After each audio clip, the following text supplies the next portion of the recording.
Hey everybody, welcome to Always Bored, Never Boring. It has been a while, but finally I have had my latest issues of Warhammer 40,000 Conquest magazine. So today we are going to look at issue 71. If you don't know what Warhammer 40,000 Conquest magazine is all about, where have you been? This is a Partworks publication. It comes out every week, priced at $7.99, and it is produced by Hachette Publishing in association with Games Workshop. The magazine introduces you to the world of Warhammer 40,000, and in every issue you get some cover products, normally plastic miniatures, occasionally hobby supplies. For issue 71, we get this lovely Sector Mechanicus crane. Now, I have said that recently my interest has dipped a little bit in this magazine, and that's mainly because I have so much stuff now, but also a lot of the stuff that's coming in the magazines is stuff that I already have, and this crane is something I actually already have. Regardless, it is a really, really nice piece of scenery. So we're going to take a quick look at the frame. Here's our crane in the lovely brown plastic that Warhammer 40,000 Conquest has used for all of the scenery pieces, and it should be noticed that this isn't everything you need to assemble this crane.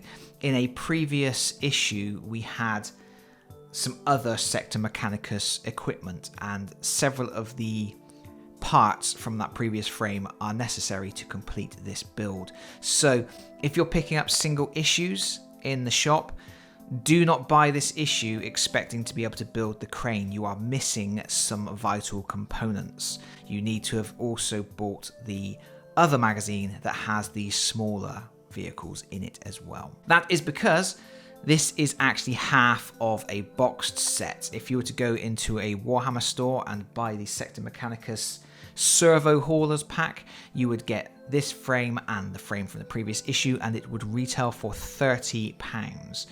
So, paying $7.99 for this issue and $7.99 for the previous issue, that's a decent saving. You're basically getting a £15 frame for $7.99, so you're saving £7 and a penny over retail price. And it's a really nice chunky piece of kit. It's really, really beautifully made, as you would expect. It's got lots of skulls all over it, as you would expect. And it fits in very nicely with all of the other Sector Mechanicus terrain, as you would expect. It's an interesting thing to have out on your battlefield. It provides cover. You can put some special rules on it to have it move about, pick things up, that sort of stuff. Good stuff. Let's have a look at the magazine.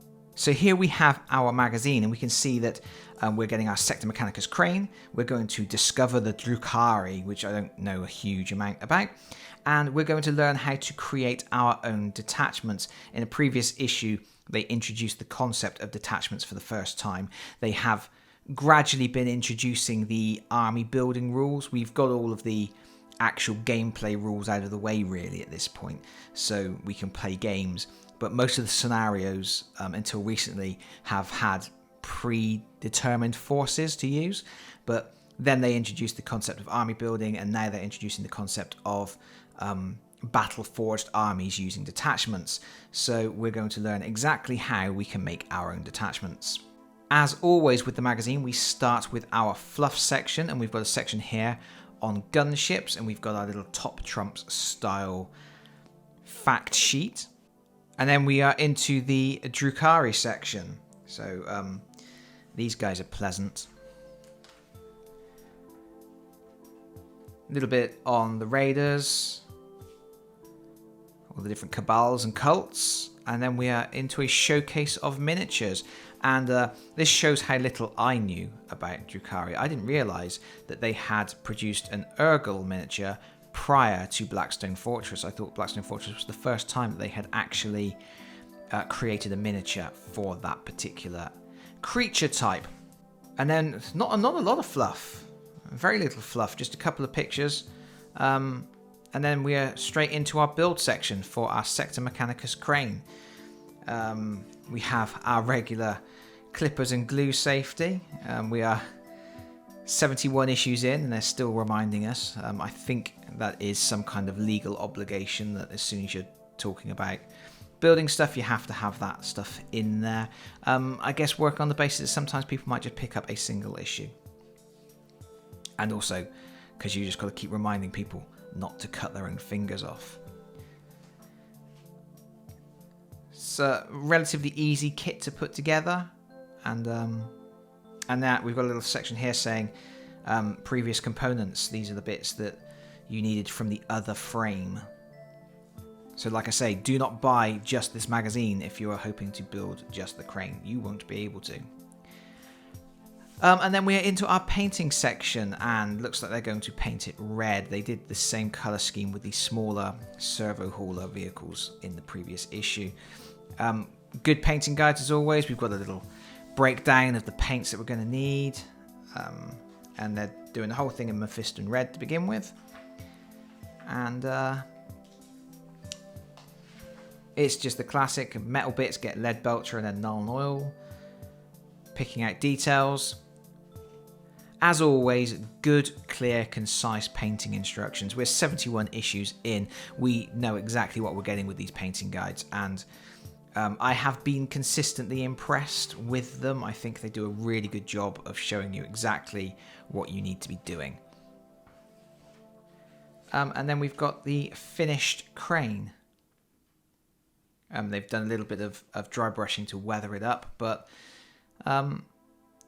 you know, it would have been nice to have shown how to do all the rusting effects and things like that. If you look at other painted examples of these cranes and things, often they're in yellow with like big areas of rust, and they look really battered and weathered. This one looks relatively new out of the factory. Looks like it's only been running for a few days. But anyway, that's through our painting section very quickly and into our section on creating detachments, our new rules for doing that.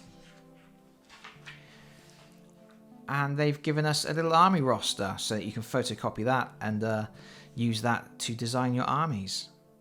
Oh, here we go. Speaking of yellow cranes with rusting effects. Isn't that beautiful? That's a really, really, really nice look.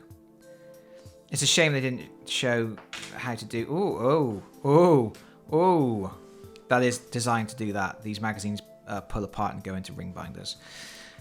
But, yeah, it would have been nice to have seen a paint job similar to that. I appreciate they might not have been able to do something as...